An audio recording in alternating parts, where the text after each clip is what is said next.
నమస్తే, welcome to our channel. Allu Arjun arrest అయ్యి బయటికొచ్చిన తర్వాత చిరంజీవి గారిని కానీ, నాగబాబు గారిని కలవడం మనం చూసాం. అయితే ఇదే విషయంగా అల్లు అర్జున్ పవన్ కళ్యాణ్‌ని ఎందుకు కలవలేదు అనేది చాలా మందికి డౌట్‌గా ఉంది. అసలు అల్లు అర్జున్ పవన్ కళ్యాణ్‌ని కలుస్తాడా? పవన్ కళ్యాణ్ హైదరాబాద్ వచ్చినా కానీ అల్లు అర్జున్‌ని కలవకపోవడానికి కారణం ఏంటి? దీని గురించి పూర్తి విషయాలు తెలుసుకుందాం. ప్రస్తుతం మనతో పాటు సీనియర్ జర్నలిస్ట్ కిరణ్ పోల్దాస్ గారు ఉన్నారు. నమస్తే కిరణ్ గారు. నమస్తే అండి. అల్లు అర్జున్ పవన్ కళ్యాణ్‌ని కలవకపోవడానికి రీజన్ ఏమన్నా ఉందంటారా? లేకపోతే గనుక కలిసే ఛాన్సెస్ ఇన్ ఫ్యూచర్ ఏమన్నా ఉందా? ఇప్పుడు అల్లు అర్జున్ గారిని పవన్ కళ్యాణ్ గారు కలవరు. కలవరు. అది ప్రోటోకాల్ కాదు. ఓకే. అల్లు అల్లు అర్జున్ అర్జున్ గారు గారే పవన్ కళ్యాణ్ పవన్ కళ్యాణ్ గారిని కలవాల. అపాయింట్మెంట్ ఎవరు ఇవ్వాలి వీళ్ళిద్దరిలో అంటే పవన్ కళ్యాణ్ గారే అపాయింట్మెంట్ ఇవ్వాలి. Of course. ఇది మీకు ఇంతకు ముందు కూడా మెగా పవర్ హౌస్ అది ఇప్పుడు. అవును. Megastar, global star, deputy chief minister, minister. నేను అడగడం కూడా అదే అడిగాను. అల్లు అర్జున్ గారు పవన్ కళ్యాణ్ గారిని కలిసే ఛాన్సెస్ ఉన్నాయా అని అడిగాను. నేను క్లారిటీ చెప్తున్నాను అంతే. సో అల్లు అర్జున్ గారికి ఇవాళ పవన్ కళ్యాణ్ గారిని కలవాల్సిన నెసెసిటీ కూడా ఉంది ఇక్కడ. ఎలా అంటారు? ఎలాంటి నెసెసిటీ అంటే తాజాగా రిపబ్లిక్ టీవీలో ఒక వార్త వచ్చింది. అదేంటంటే మధ్యంతర బెయిల్ని క్యాన్సిల్ చేయండి అంటూ పోలీసులు మళ్ళీ కోర్టుకి అప్పీల్ చేసుకుంటున్నారు అనేది. ఆ లెటర్ ఏదో బయటికి వచ్చినందుక ఆ లెటర్ బయట ఆ లెటర్ పోలీసులు ఏదైతే లెటర్ మేము పర్మిషన్ నిరాకరించాము అన్న లెటర్ నిన్న బయటకు వచ్చింది కదా. ఆ నేపథ్యంలో అల్లు అర్జున్ గారిని ఆయనకి ఇచ్చిన మధ్యంతర బిల్ని క్యాన్సిల్ చేయండి అని చెప్పి పోలీసులు వెళుతున్నట్టు. నిజంగా పోలీసులు ఈ రకంగా వెళితే 2 రీజన్స్ వస్తాయి. బహుశా నా అభిప్రాయంతో ఏకీభవించకపోవచ్చు చాలా మంది. 2 కారణాలు ఉంటాయి. ఒకటి గవర్నమెంట్ ప్రెషర్. గవర్నమెంట్ కుట్రపూరితంగా అల్లు అర్జున్ గారిని కార్నర్ చేస్తోంది, ఫస్ట్ రీజన్. రెండవది అల్లు అర్జున్ గారు మొత్తం ఈ వ్యవస్థ మొత్తం కలిపి పుష్ప సినిమా హిట్ అవ్వడానికి ఏమన్నా ప్లాన్ వేస్తోందా? ఈ 2 రీజన్స్ ప్రధానంగా కనబడతాయి. ఎందుకంటే మీరు ఆలోచించండి ఒక్కసారి, అల్లు అర్జున్ ఏమన్నా డైరెక్ట్ మర్డర్ చేశారా, లేకపోతే ఏమన్నా లైంగికంగా ఎవరైనా వేధించారా? ఏం అంత భయంకరమైన కేసు ఏం కాదు కదా. పోలీసులు మధ్యంతర బెయిల్ క్యాన్సిల్ చేయాలని పోలీసులు వెళ్ళేంత అవసరం ఏముంది? వాళ్ళు అలా వెళుతున్నారంటే ఈ 2 రీజన్సే ఉంటాయి. ఒకటి అల్లు అర్జున్కి తెలిసే జరుగుతుండాలా, ఎందుకు ప్రచారం కోసం. ఇంకొక నివేదిక ఏం చెప్తోందంటే అల్లు అర్జున్ గారి పుష్ప 2 కలెక్షన్లు అరెస్ట్ తర్వాత 74% పెరిగాయట. నిజమేనా అది? నివేదికలు చెప్తున్నాయి 74% పెరిగాయి. నిజంగా మొన్న మీరు కూడా ఎన్నో అనాలిసిస్ ఇచ్చారు కదా. సాటర్డే సండే రోజు వీకెండ్స్ అంటే సెకండ్ వీకెండ్, ఇది ఫస్ట్ వీకెండ్ ఆల్రెడీ మంచి కలెక్షన్ వచ్చింది. సెకండ్ వీకెండ్ మనం ఎవరూ ఊహించనంతగా కలెక్షన్లు పెరిగినాయి నార్త్లో ఎస్పెషల్లీ. ఇక్కడ అరెస్ట్ వార్తలు, అక్కడ గుప్పు మనడం, అవునా అరెస్ట్ చేశారా, ఎందుకు, సీఎం మీద కామెంట్స్ ఉన్నాయా, అసలు ఏమున్నాయి సినిమాలో చూద్దాం, నిజంగా సీఎంని అంత మాట అన్నాడా, అందుకే కోపం వచ్చిందా, అసలేంటో చూద్దాం. ఈ రకంగా ఇక్కడేంటి చిరంజీవిని అలా అన్నారా? బాసు ఎవడికిరా బాసు, నీకు బాసు, నీ తమ్ముడికి బాసు, అందరికి నేను బాసు, ఆ డైలాగ్ ఏదో వైరల్ అయింది కదా.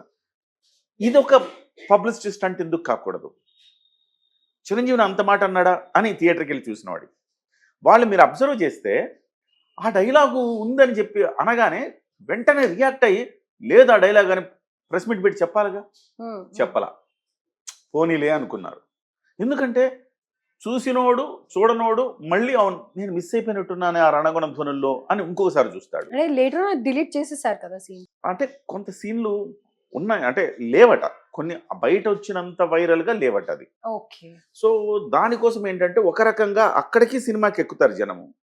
అరెస్ట్ అవుతారు అంటే అరెస్ట్ అయ్యారంటే సినిమా సీఎం మీద డైలాగులు ఉన్నాయంటే అందుకే అరెస్ట్ చేశారంట అన్న ప్రచారం నేపథ్యం. అసలు ఏంటి ఆ డైలాగులు, సీఎం మీద ఏమున్నాయి, అంత కోపం వచ్చేలాగా ఏం జరిగిందని చెప్పేసి కూడా ఇలాగ 74% కలెక్షన్లు పెరిగాయట.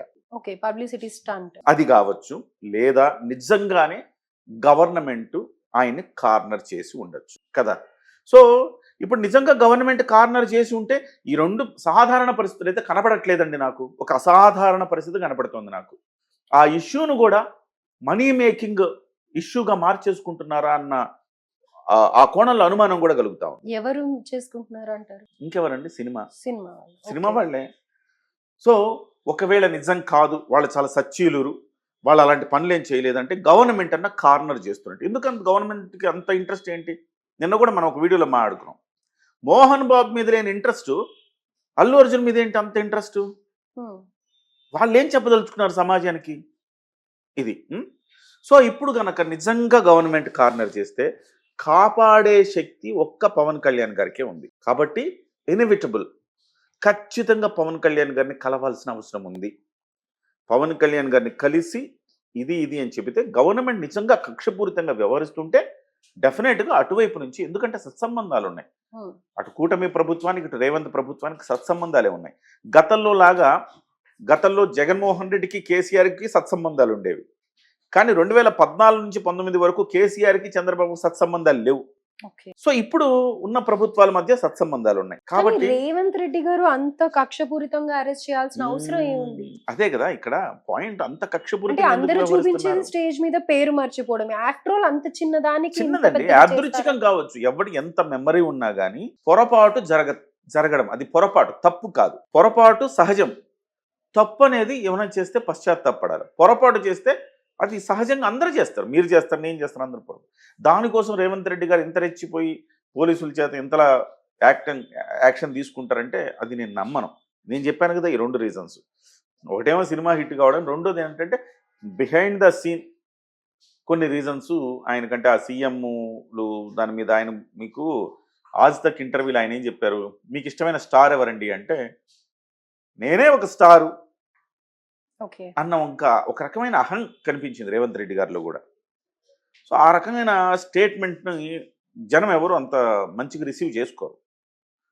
సహజంగా స్టార్ అంటే ఆయన దేని గురించి అడుగుతారండి? సినిమా వాళ్ళ గురించి అడుగుతారు. మీకు ఇష్టమైన స్టార్ ఎవరంటే నాకు బాలకృష్ణ ఇష్టమో, లేకపోతే చిరంజీవి ఇష్టమో, లేకపోతే కృష్ణ ఇష్టమో. మొదట అన్నాడు కృష్ణ అని, ఒకప్పటి ఇష్టపడి ఇప్పుడు నేనే స్టార్ అన్నాడు. సో ఇవన్నీ చూస్తూ ఉంటే ఎక్కడో ఏదో ఆయన కాలినట్టుగా ఉంది.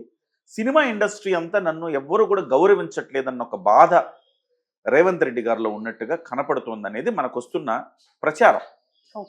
సినిమా ఇండస్ట్రీ ఈ ప్రభుత్వం వచ్చాక గతంలో కేసీఆర్కి కేటీఆర్కి ఇచ్చినంత ఇంపార్టెన్స్ ఇవాళ రేవంత్ రెడ్డి గారికి కానీ సినిమాటోగ్రఫీ మినిస్టర్ అయిన కోమటిరెడ్డి గారికి కానీ ఇవ్వడం లేదు అనే ఒక ప్రచారం ఉంది. ఆ ప్రచార నేపథ్యంలో వీళ్ళకి మన పవర్ ఏంటో తెలియాలి. వీళ్ళందరూ మళ్ళీ గతంలో జగన్మోహన్ రెడ్డి చేసినట్టు ఈయన కూడా ఆ రకంగా ఆలోచిస్తారంటే రేవంత్ రెడ్డి గారు అట్లా అంత కుటిలంగా ఆలోచించే వ్యక్తి అని నేను అనుకోను. అయితే ఇక్కడ ఒక్క క్వశ్చన్ నాకు, రేవంత్ రెడ్డి గారు ఏదైతే హైడ్రాతో లోయర్ కేటగిరీ వాళ్ళని ఏడిపించారో, సో అదే లోయర్ కేటగిరీలో ఈ ఒక కన్సర్న్ ఎమోషనల్ గా వాళ్ళని డ్రాగ్ చేసుకునే విధానం అని అనుకోవచ్చు. ఇది ఏమన్నా లాస్ట్ అంటానంటారా? అంటే ఒక కుటుంబానికి అన్యాయం జరిగింది కాబట్టి హీరో అయిపోవచ్చు అన్న దీంట్లో ఏమన్నా చేస్తున్నారా? అట్లేమో ఉంటుంది. అంత దానివల్ల అంత మైలేజ్ వస్తుంది అనుకుంటున్నారా? లోయర్ క్యాడర్లో ఏం రాదు. అంత మైలేజ్ ఏమైనా వచ్చే అంత ఇష్యూ కాదు అది.